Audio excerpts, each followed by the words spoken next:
आदिम तीर्थंकर प्रभु आदिनाथ मुनिनाथ, आदि व्याधि अगमग मिटे तुम पद में मम मान।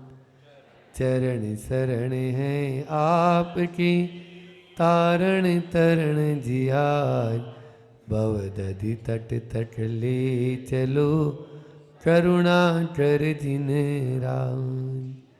बोली मंडी भामोरा के अतिशयकारी बड़े बाबा आदिम तीर्थंकर आदिनाथ भगवान की, मूल नायक 1008 श्री चंदा प्रभु भगवान की, परम उपकारी संत शिरोमणि आचार्य गुरुवर विद्यासागर जी महामुनिराज की, परम पूज्य मुनि श्री 108 दुर्लभ सागर जी महाराज की, पूज्य मुनि श्री 108 निरंजन सागर जी महाराज की, पूज्य मुनि श्री संधान सागर जी महाराज की।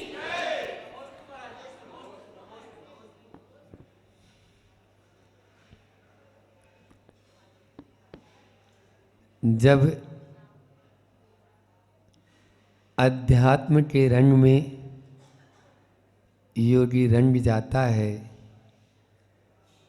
तो यह क्या है, यह कैसा है, यह किस लिए है, यह क्यों है, इन सब प्रश्नों से वह परे हो जाता है।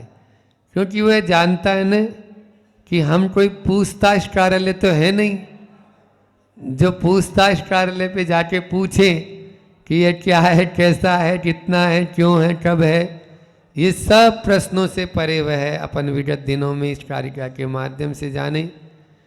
आचार्य पूज्यपाद स्वामी कहते हैं कि अध्यात्म के उस अमृत में वह योगी डूब जाता है।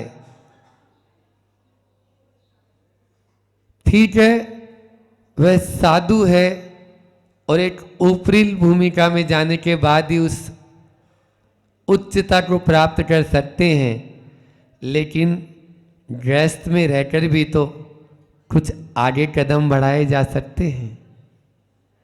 अमृत न सही, एक बूंद भी जितना हम अपने अंदर में लेंगे उतना लाभ तो मिलेगा। ऐसा ना समझे कि ये सब बातें तो उनके लिए है जो बिल्कुल जंगलों में बैठ गए और जिनको कुछ भी बाहर की खबर नहीं है।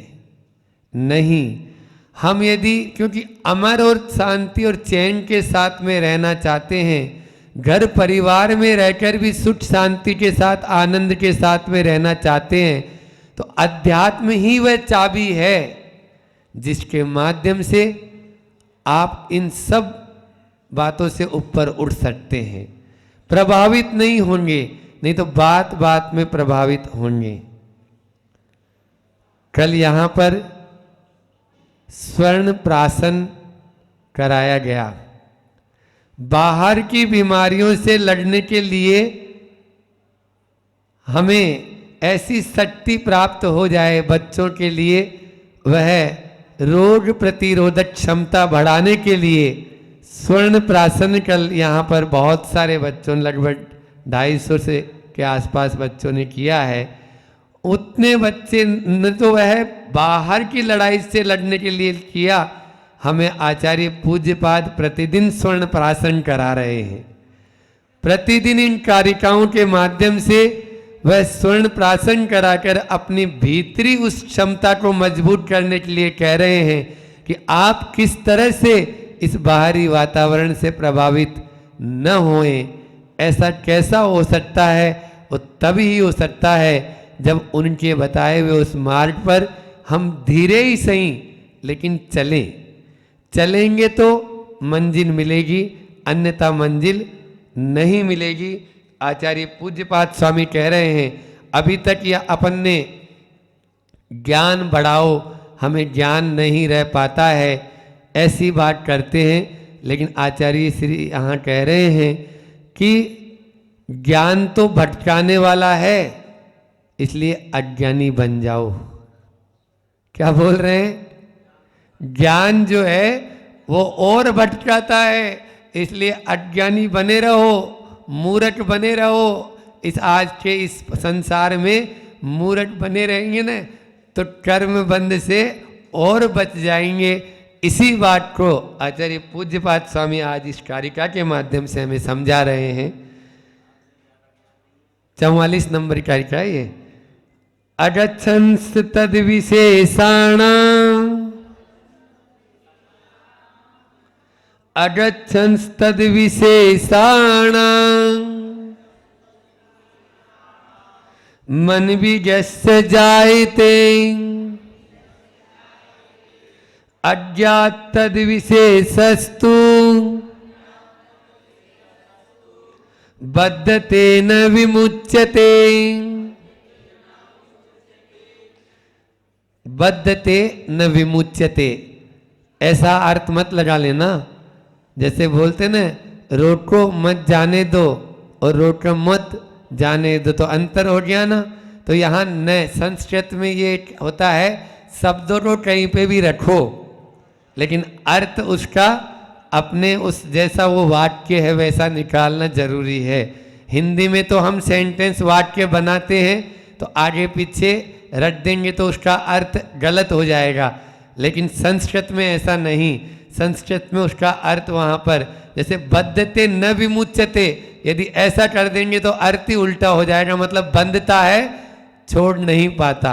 जबकि न बद्धते विमुच्यते, कर्म के बंध से वह बांधता नहीं है, कर्म को विमुच्यते छोड़ देता है। कौन? विशेषाणाम, जो विशेषताओं को, अगच्छस्तद, उन विशेषताओं को जो नहीं जानता हुआ। अगंचस का मतलब होता है जाता, गमली धातु है, वो जाने के अर्थ में भी होती है और ज्ञानार्थ भी होती है, ज्ञान के अर्थ में भी प्रयोग होती है। तो वह नहीं जानता हुआ, जो विशेषताओं को नहीं जानता हुआ, अनभिज्ञस्य जायते, उनसे अजान बना रहता है, अनभिज्ञ बना रहता है। और अज्ञात तद विशेषस्तु, वह जब अजान बना रहता है, अज्ञात बना रहता है, तो न बद्धते, वो बांधता नहीं है। क्या? कर्मों को नहीं बांधता है। विमुच्यते, छोड़ देता है, कर्म को छोड़ देता है, और कर्म बांधता नहीं, जो अपितु जो पहले बांधे हैं उनको और झड़ा देता है, क्योंकि वह किसी से परिचय आगे बढ़ाने की कोशिश नहीं करता है। बहुत सुंदर कारिका, बहुत ही अच्छी कारिका यह लिखी है कि हमें कर्मों के बंध से बचना है तो विशेष में मत जाओ, सामान्य बने रहो। सामान्य बने रहेंगे तो कर्म के बंध से बच जाएंगे। विशेष करेंगे, ज़्यादा विशेष उसमें खोदा खोदी करेंगे तो और उसमें जो है ना अपन चलते ही चले जाएंगे। लेकिन विडंबना है आज इस संसार की कि हर चीज में विशेषता विशेषता होती जा रही है, सामान्य कोई बनना ही नहीं चाहता है। अब तो रिजर्वेशन का जमाना आ गया, बोले आरक्षण की पद्धति, ये अभी की पद्धति है। आचार्य श्री जी इससे बहुत मूक माटी जब उन्होंने आज के 25-30 साल पहले लिखी थी, तब ही उन्होंने लिख दिया था कि ये महामारी है। ये आरक्षण क्या है? महामारी है ये। हाँ, अभी हर चीज में, चाहे वो चुनाव में देख लो, वो चुनाव का चुन नहीं है, वो नाव में है, वो अभी मझधार में है। इसलिए जहां पर यानी जो है ना चॉइसी नेचर, चॉइसी नेचर यही है दुखों का घर। चॉइसी नेचर यही है दुखों का घर। वो चॉइस करता है। आज आप लोगों का पैसा उसी में ही चला जा रहा है। आप देखो ना, चाहे रेलवे हो, चाहे अन्य किसी चीज में हो, चाहे नौकरी वगैरह में आते हैं, तो वो आरक्षण में ही पूरा का पूरा जा रहा है। क्या है ये? प्रतिभाओं का तो सम्मान ही नहीं रहा। अब पढ़े लिखे से मतलब नहीं, वो अच्छा पढ़ा लिखा है और जैन है तो उसको नौकरी नहीं मिलेगी। जो 90% नंबर लेके आया है और जो 50% लेके आया और खटीक है और कुछ नीची जात का है, ओबीसी वाला है और एसटी एससी वाला है, हाँ ये चलेगा, बैठेगा उसके सिर पे जाके। तो ये क्या हो गया है? ये तो यानी एक तरह से उस आत्म तत्व से तो बहुत दूर की बात हो चुकी है। जहाँ पर चार चीजें होती है वहाँ विकल्प रखा जाता है और उस विकल्प में से एक का चुनाव और किया जाता है, वही तो राग द्वेष की जड़ है। राग द्वेष की जड़ है। यदि सामान्य को स्वीकार कर लेंगे तो ये राग द्वेष से बचते हुए चले जाएंगे। पूर्व काल में ऐसा होता था, अभी पूर्व काल क्या मतलब हमारे समय में जब हम बचपन में थे तो इतनी ज़्यादा चॉइसी नेचर नहीं थी, इतनी ज़्यादा छांटा छांटी नहीं थी, जो मिल गया उसमें संतुष्ट हो जाते थे, ज़्यादा वैरायटी रखते ही नहीं थे। घर में जो सब्जी भी बनती थी एक तरह की सब्जी बन गई, काम हो गया, और वही सब्जी कहो कि 30 दिन वही मिल रही है। आज तो 4 तरह की, एक चारा है मटर तो दूसरा चारा है टमाटर तो तीसरा चारा है, लौकी तो चौथा चारा है, दाल। ये क्या हो गया है?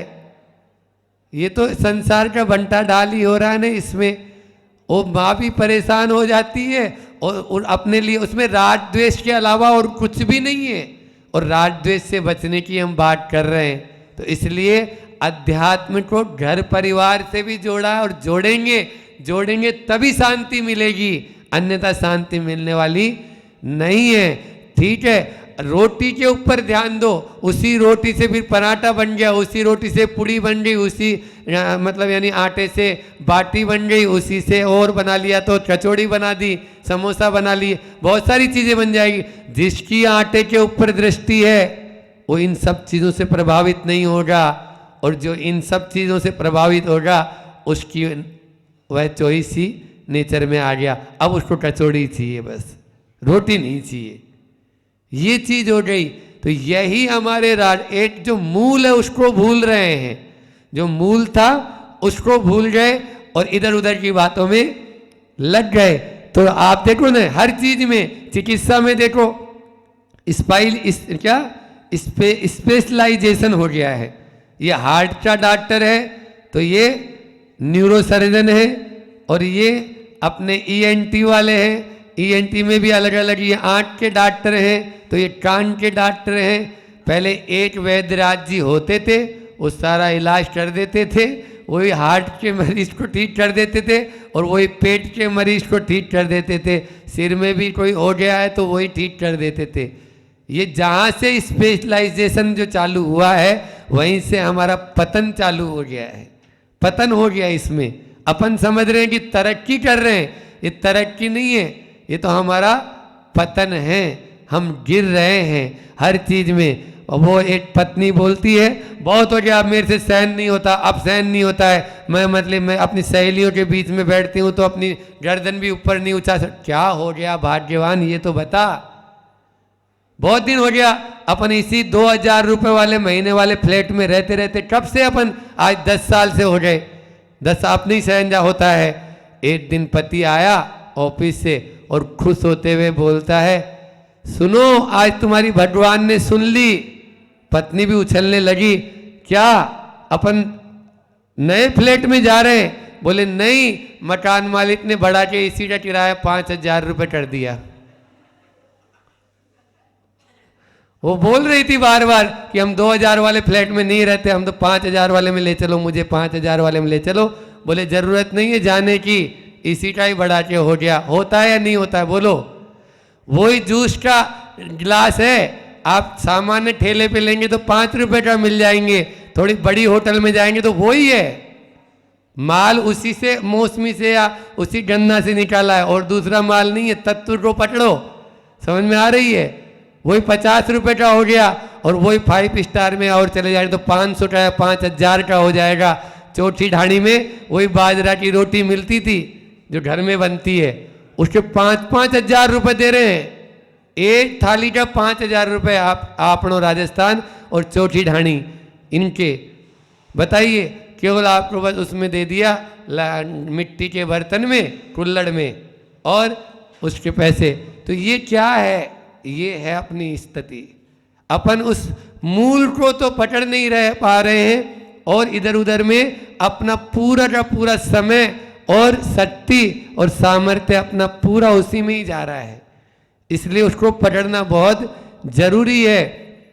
तभी होगा ये जब हम आत्म तत्व की ओर दृष्टि रखेंगे, अन्यथा अन्यथा कुछ नहीं होगा। आचार्य श्री जी बार बार कहते हैं अपने आप को देखो दर्शनवत बनाओ। ज्ञान जो है ना वो ज्ञान को दर्शन बना लेंगे तो फिर विकल्प नहीं होगा। दर्शन में विकल्प नहीं है, वो निर्विकल्प है, निराकार है। और ज्ञान में विकल्प है और वो उसमें रूप रस गंध स्पर्श आदि आदि अलग अलग वैरायटियाँ चलती भी चली जाएगी। इसके लिए ज्ञान को दर्शन बनाना है तो निश्चित रूप से हम कर्म बंध से भी बचते हुए चले जाएंगे। हमारी स्थिति वैसी ही होनी चाहिए जैसे वो मछली का उदाहरण देते हैं कि मछली जैसे शुद्ध उपयोग में रहती है और जैसे ही बाहर आ जाती है तो तड़पती है। वैसे ही शुभ उपयोग में आते ही वह जो योगी राज होते हैं वे तड़पते हैं। इसलिए अज्ञान अच्छा है, अज्ञानी बने रहेंगे तो निश्चित रूप से हमारे साथ में वो कर्म बंध नहीं होगा, अन्यथा कर्मों के बंध से कोई बचा भी नहीं पाएगा। इस बात को अपन को विशेष ध्यान में रखना है। जब तक हम अपनी रखेंगे अध्यात्म में अपनी दृष्टि रखेंगे तब तक बचते हुए चले जाएंगे। अन्यथा जो वर्तमान में हो रहा है, एक और देखो वर्तमान की एक और बीमारी है कि यूज एंड थ्रो मतलब काम में लिया और छोड़ दिया। पहले एक ही वस्तु थी, जब तक उसका मतलब जिसको कहेंगे उपयोग है तब तक उपयोग में रहता ही है उसका। कोई भी वस्तु ऐसी नहीं जो उपयोग में नहीं आती हो। लेकिन आज अच्छी अच्छी चीज़ें भी हम कबाड़ खाने में डाल देते हैं। क्यों? वो नई वाली आ गई ना, वो एडवर्टाइजमेंट देख लिया, विज्ञापन देख लिया है। अच्छा घर में मोबाइल है तो उसको छोड़ देंगे और इसको फेंक देंगे। हर चीज़ में ऐसे ही है। ये हमारी अज्ञानता का परिणाम है।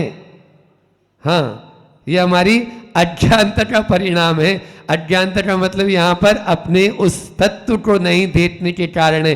क्या वह चीज़ ऐसी है? नहीं है। जिस चीज़ को काम निकलता है तब तक हम रखते हैं और काम निकल जाने के बाद में हर आदमी उसको फेंकने की कोशिश करता है। इसके माध्यम से हम केवल मात्र अपने कर्म का ही बंद करेंगे। आचार्य भगवंत इन पंक्तियों के माध्यम से इस बात को और स्पष्ट करना चाह रहे हैं। बाहर योगी जब न जाता, बाहर का फिर ज्ञान कहाँ। बाहर में योगी नहीं जाता है तो बाहर का ज्ञान कहाँ है। बाहर का जब ज्ञान नहीं है, विषयों का फिर नाम कहाँ। बाहर का जब ज्ञान ही नहीं है तो फिर विषयों का काम कहाँ। और विषयों का जब नाम नहीं है, रागादिक का काम कहाँ। रागादिक का काम नहीं तो बंद कहाँ, शिवधाम वहाँ। फिर बंद कहाँ है? फिर तो शिव धाम है। इसलिए शिव धाम को प्राप्त करना चाहते हो। कल शाम की क्लास में मैंने बोला था खिड़की एक ही है, उसी खिड़की से आदमी बाहर झांकता है और उसी खिड़की से आदमी भीतर की ओर झांकता है। आपको किस ओर झांकना है? बाहर की ओर झांकना है या भीतर की ओर झांकना है? भीतर की ओर झांकेंगे कर्म बंध से बच जाएंगे और बाहर की ओर झांकेंगे बहुत सारे विकल्प नजर आते जाएंगे। बहुत सारी चीज़ें और भी तरह तरह के नज़ारे नजर आएंगे। लेकिन हमारी स्थिति ये है कि हम दूसरों का पता पूछते रहते हैं, स्वयं का पता लापता है। स्वयं का पता लापता है। उस लापता से न बचे। अपन दुनिया की खबर नहीं, अपनी खबर रखें। समाचार जगत है, नई दुनिया है, इनको तो पढ़ते हैं, मोबाइल के माध्यम से तरह तरह की खबरें लेते रहते हैं, लेकिन अपने से बेखबर है। अपने से खबर लोगे तभी काम चलेगा, तभी हम उस आत्म तत्व को प्राप्त कर पाएंगे। हम सभी उसकी आत्म तत्व की ओर ही अपने कदम बढ़ाएं। इसी परम पुनीत भावना के साथ में अपनी वाणी को विराम देता हूँ। बोलिए आचार्य गुरु और विद्यासागर जी महामुनि राज की, अहिंसा परमो धर्म की।